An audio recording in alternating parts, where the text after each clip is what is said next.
Parveen. Today we are on the third session of class 9th Geography chapter 2, that is physical features of India.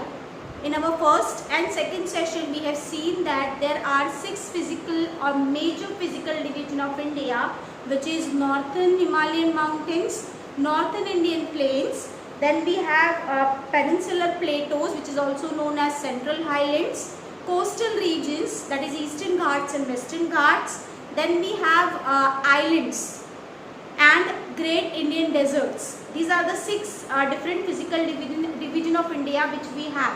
And in our second session we have seen Northern Himalayan mountains, the very first physical division of India in detail. We have seen that Northern Himalayan mountains can be classified in 2 ways, or can be divided in 2 ways. From north to south, it has 3 parts or 4 parts which we have learned in our second session, that is Greater Himalayas according to the height.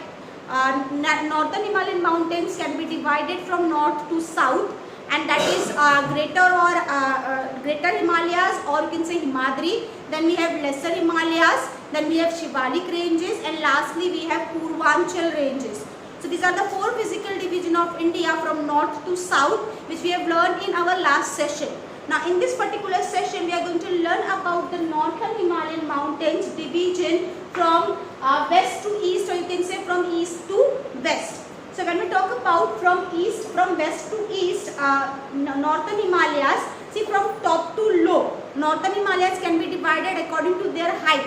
Okay, now from west to east, Northern Himalayas can be divided according to the width of the Himalayas, or width of the Northern Himalayas. So over here we can see that there are 3 divisions of Northern Himalayas when we talk about west to east: Western Himalayas, Central Himalayas and Eastern Himalayas. Now when we talk about these 3 divisions of Himalayas, there are rivers which flows from west to east Himalayas, and the division is according to the river valleys which they have.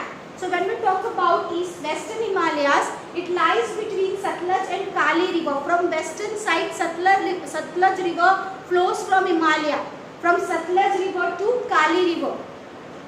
Whatever regions or whatever hilly regions are, that small hills you can say, because there are no big mountains when we talk about west to east. So west to east, when we talk about Himalayan mountains, western Himalayas lies between Satluj and Kali river, and it is also known as Kumaon Himalayas, because the most part of western Himalayas lies in the Kumaon part, or Kumaon region.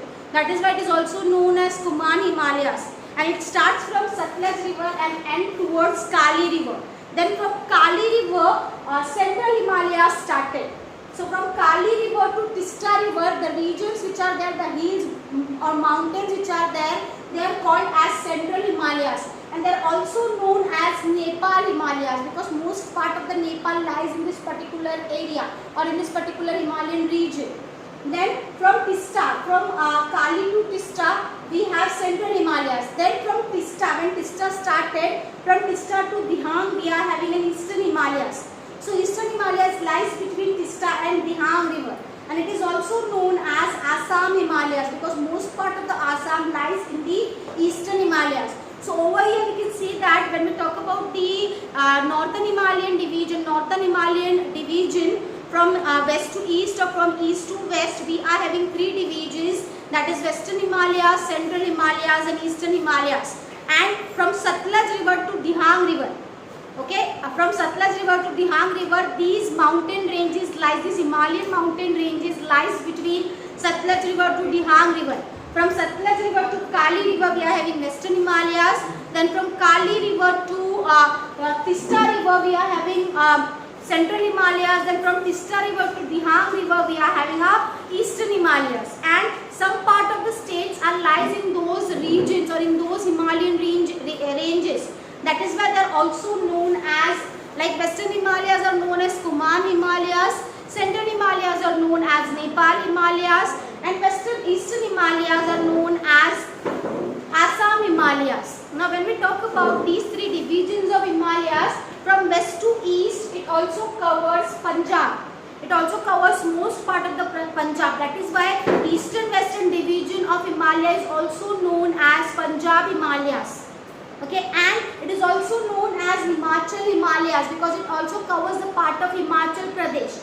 Like we have seen in Purvanchal. Purvanchal Himalayas lies from south, north to south also, and from west to east also. It has many river valleys and many dense forests because many breakdowns are there. They are not a big mountains like from north to south division which we have. Like that, there are no big mountains, but there are small hilly ranges or hilly mountains are there, which does not have a much height because it is from east to west. So over here we have completed with the first division of India, or first physical division of India, which is Northern Himalayas. We have seen that there are two physical division of Northern Himalayas, that is from north to south and from west to east. From north to south we are having Greater Himalayas, Lesser Himalayas and Shivalik ranges, and from west to east we are having Western Himalayas, Central Himalayas and Eastern Himalayas. Then we also have Purvanchal, which lies in both from north to south division and from west to east division. And there are different river valleys also, or there are different rivers which covers the Western and Eastern Himalayas. So I hope you understand about the first physical feature of India, which is Northern Himalayas. Now in our next session we are going to learn the second physical feature of India, which is Northern Plains. After Northern Mountains or Northern Himalayas, when we come down, it has a Northern Indian Plains. So in our next session we are going to learn about the Northern Indian Plains. Till then, thank you.